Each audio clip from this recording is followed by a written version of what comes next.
Good morning বন্ধুরা, আজকে আমি তোমাদের সাথে নান পরোটা বানানোর প্রসেসগুলো শেয়ার করব।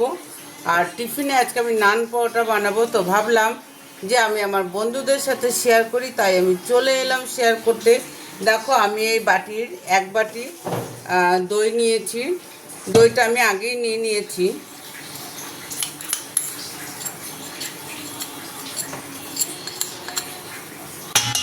আমি এক বাটি দই নিয়েছি, তার মধ্যে দেব আমি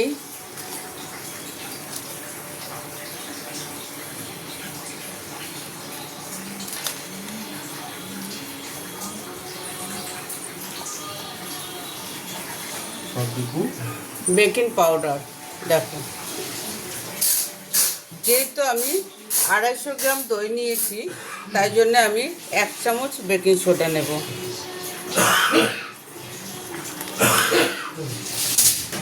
বাবা হয়েছে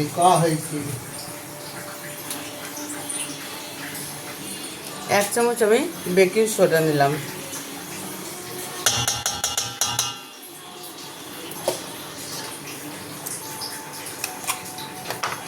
ওই চামচের হাফ চামচ দেবো আমি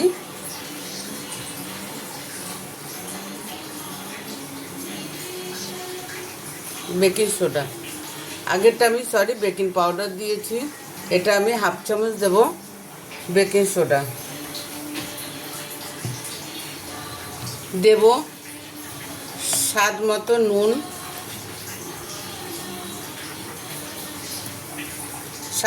নুন, দেব। আর দেব 2 চামচ চিনি।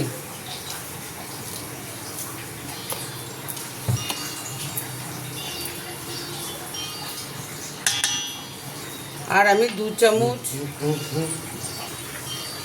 সমান 2-4 চামচ সমান আমি রিফাইন তেল দিয়ে দিলাম। তোমরা চাইলে এটা ঘিও দিতে পারো। তো দেখো, আমি এটা মিশিয়ে দিচ্ছি।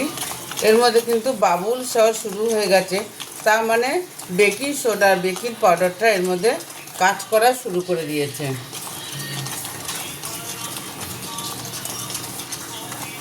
দেখো, দইটা কিন্তু ফার্মেন্ট হচ্ছে, তার মানে এটা তার কাজ করা শুরু করে দিয়েছে।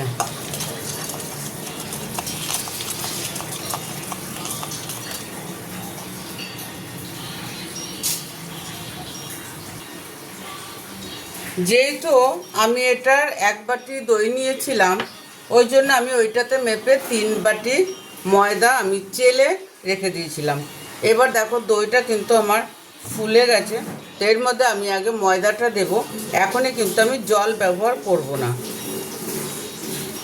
ময়দাটা কিন্তু আমি একটু শক্ত করেই মাখবো। যদি এটাতে জল লাগে, তাহলে কিন্তু আমি একটু উষ্ণ গরম জল করে রেখেছি, সেটা আমি অল্প অল্প দেবো যদি লাগে। তো এটা দিয়ে মাখা যাচ্ছে না, আমি এবার হাত ইউজ করব।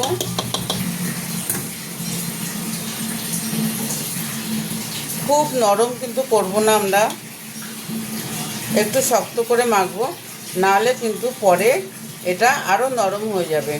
যখন দই থেকে জল ছেড়ে দেবে, তখন কিন্তু এটা আরও নরম হয়ে যাবে।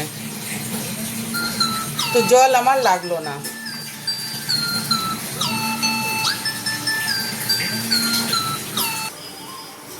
তো দেখো, ময়দাটা কিন্তু আমি একটু টাইট করেই মাখছি, কারণ এটা থেকে কিন্তু পরে জল ছেড়ে দিলে খুব নরম হয়ে যাবে। মোটামুটি মাখা হয়ে এসছে। আমি কিন্তু এই ময়দাটা মাখা অবস্থায় এখন আমি এটা 2 ঘন্টা রেখে দেবো।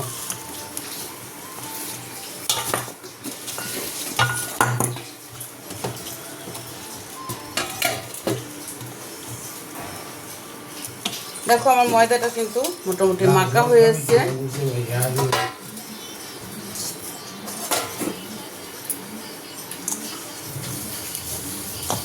এবার আমি এটা হালকা হাতে একটু তেল লাগিয়ে রাখবো, তাতে ময়দাটা কিন্তু সফট থাকবে।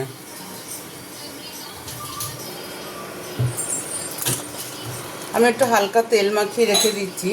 এবার আমি এটা 2 ঘন্টা এই অবস্থায় ময়দাটা আমি রেখে দেবো। তারপরে আমি আবার একটু এটা মেখে নেব।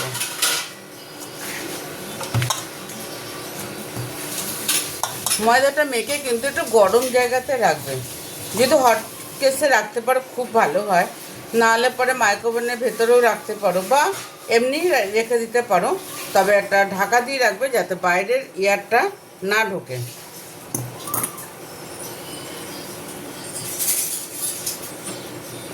তো দেখো ময়দাটা আমি এবার একটু চাপা দিয়ে রেখে দিচ্ছি। এটা কিন্তু এয়ার টাইট, ভেতরে এয়ার ঢুকবে না।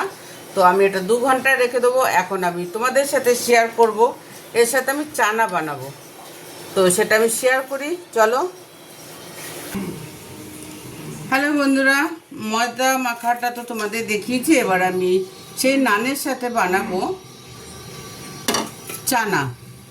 তো চানা বানানোর জন্য আমি গ্যাস জ্বালিয়েছি এবং কড়াটা বসিয়ে দিয়েছি। চানার জন্য দেখো আমি ছোলা সিদ্ধ করে নিয়েছি।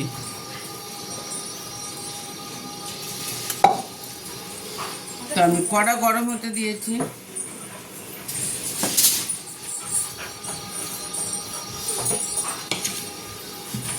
চানা হতে দেওয়ার জন্য আমি ছোট ছোট করে আলু কেটে রেখেছি।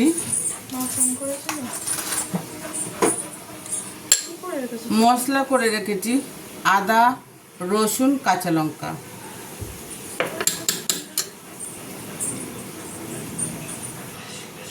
তো বন্ধুরা, আমার কড়া কিন্তু গরম হয়ে গেছে। আমি এবারে কড়ার মধ্যে তেল দিয়ে দিলাম।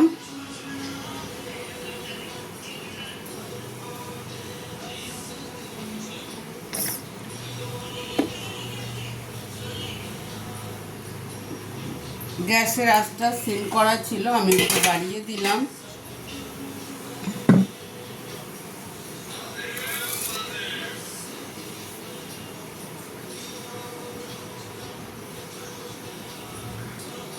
তো দেখো আমার তেল কিন্তু গরম হয়ে গেছে।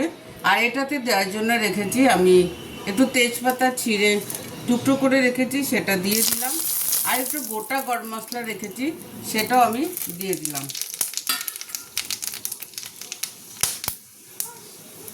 আর দিয়ে দিলাম আমি কুচো করে পেঁয়াজ রেখেছিলাম, পেঁয়াজটা আমি দিয়ে দিলাম।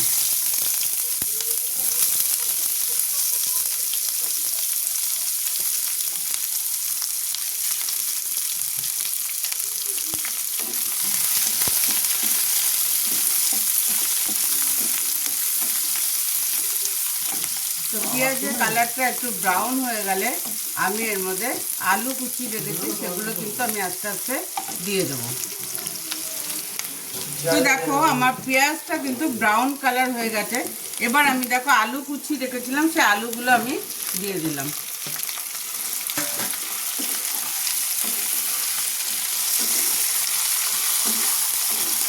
এই আলুগুলো আমি একটু ভাজা ভাজা করব, তারপর আমি আস্তে আস্তে এর মধ্যে মশলা দিয়ে দেবো। তোমরা কিন্তু সঙ্গে থাকো।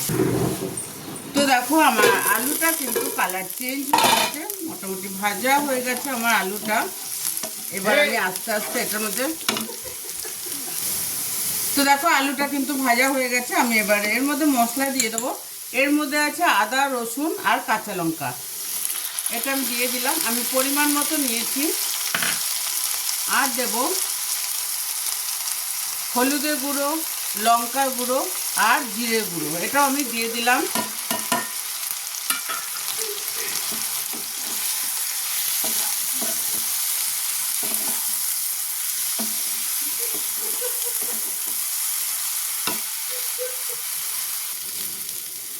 তো দেখো আমার মশলাটা কিন্তু ভাজা হয়ে গেছে। এবার আমি দেবো এর মধ্যে স্বাদ মতো নুন দিয়ে দেবো।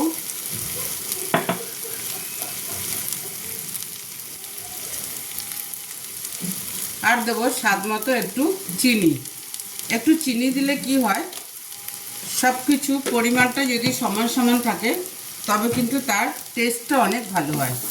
তো দেখো মশলাটা কিন্তু ভাজা হয়ে গেছে। আমি কিন্তু খুব কম তেলে রান্না করি, আর রান্নাটা করি কিন্তু আমি রাইস ব্র্যান অয়েল দিয়ে। আমি কিন্তু এই রাইস ব্র্যান অয়েল দিয়ে রান্না করি, তোমরা সেটা ভালো করে জানো। এবার আমি দিয়ে দেবো, যেহেতু আমার আলুটা সিদ্ধ হয়ে গেছে, সিদ্ধ হয়ে গেছে। এবার আমি দিয়ে দেবো এর মধ্যে টমেটো কুচি আর দেবো কাঁচা লঙ্কা কুচি।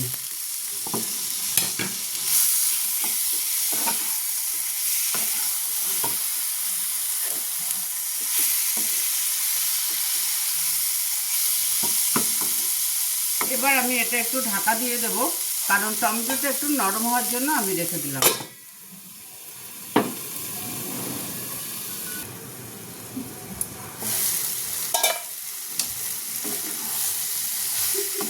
মশলাটা ভাজা হয়ে গেছে এবং টমেটোগুলো কিন্তু নরম হয়ে গেছে। এবার আমি সেই চানা সিদ্ধ করে রেখেছিলাম সেটা আমি দিয়ে দিলাম। এটা সিদ্ধ করা চানা আমি সিদ্ধ করে রেখে দিয়েছিলাম। সব কিছু যদি তোমাদের সাথে শেয়ার করি তখন কিন্তু ভিডিওটা অনেক বড় হয়ে যাবে, এই জন্য আমি সিদ্ধ করাটা তোমাদের দেখাইনি। আচ্ছা, আমি জল শুদ্ধ দিয়ে দিলাম, তাহলে আলাদা করে জল দিতে হবে না। গ্যাসের ফ্লেমটা একটু বাড়িয়ে দিলাম।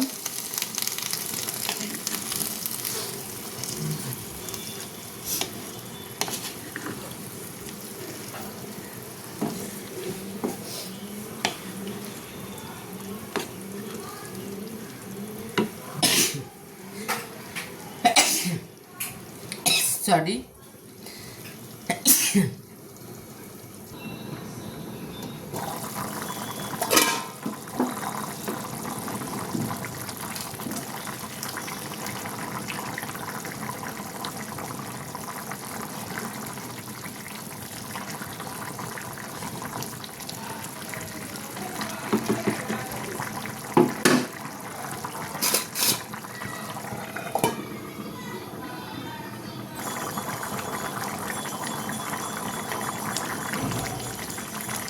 তো বন্ধুরা, ঘুগনি আমার চানা মটর কমপ্লিট হয়ে গেছে, রান্না কমপ্লিট। আলু টালু সবই সিদ্ধ হয়ে গেছে দেখো। তো এবার আমি এটা নামাবো। গ্যাসের ফ্লেমটা একটু কমিয়ে দিলাম। হ্যালো বন্ধুরা, এবার আমি নান ভাজবো। তো নান ভাজার জন্য দেখো আমি কিন্তু ময়দাটা মেখে রেখেছিলাম, ডোটা বানিয়ে রেখেছিলাম। দেখো এটা দেখাতে পাচ্ছি কি, এটা দেখো, এটা কিন্তু বেশ ফুলে নরম হয়ে গেছে। তো এটা আমি আরেকটু তেলের হাত দিয়ে আরেকটু আমি মেখে নেব। দেখো আমি আরেকটু তেল নিয়ে নিলাম, নিয়ে আমি ময়দাটা আরেকটু মেখে নেব।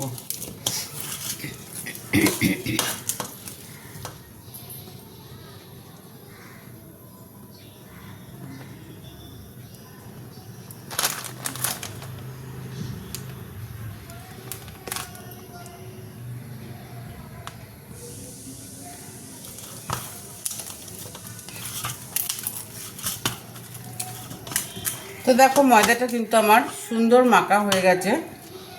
এবার আমি এটা থেকে ডো কেটে নেব। তো যেরকম আমরা এটা লুচির মতো করব না, আমরা রুটি বা পরোটা যেরকম করি সেই পরিমাণে কিন্তু আমরা লেচিটা করব একটু বড় করে।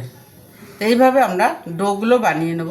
তার মধ্যে আমার কড়াটা গরম হচ্ছে, তার মধ্যে আমার ডোটা বানানো হয়ে যাবে। তো দেখো কড়া গরম হয়ে গেছে, ধোয়া উঠছে। আমি এবারে কড়াতে তেল দিয়ে দিলাম।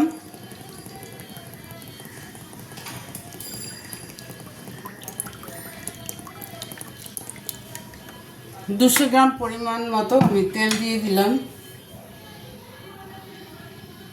আর এদিকে কিন্তু আমি ডো করে নিয়েছি। এবার আমি এটা একটু তেলের হাত দিয়ে বেলে নেব। তো বন্ধুরা, তেল গরম হয়ে গেছে, আমি এবার কিন্তু নানটা বেলে নেব। একটু তেলের হাত দিয়ে নিয়েছি।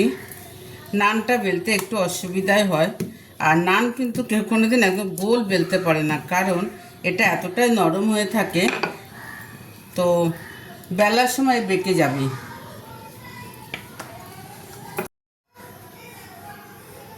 তো আমার তেল দেখো গরম হয়ে গেছে। এবার আমি নান একটু একটু করে ছেড়ে দেবো। যতক্ষণ তেলটা গরম হচ্ছিল আমি কিন্তু নানগুলো বেলে নিয়েছিলাম।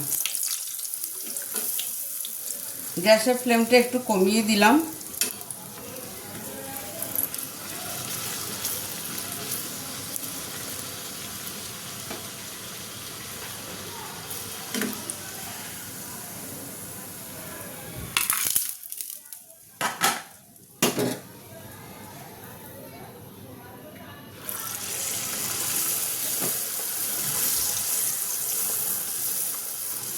এখন নানগুলো কিন্তু একদম ফুলে ফুলে যাচ্ছে।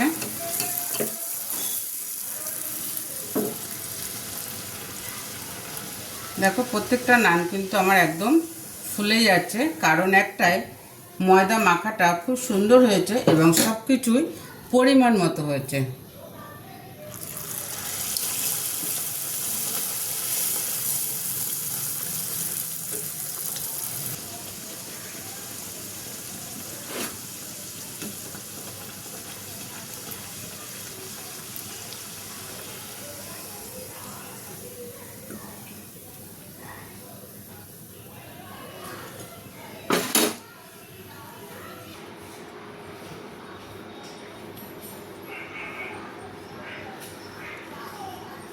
আমার নান আর চানা দুটোই কমপ্লিট হয়ে গেছে।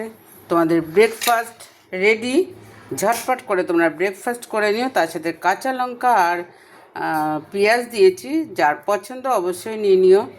তো কেমন লাগলো তোমরা অবশ্যই কিন্তু কমেন্টে জানিও।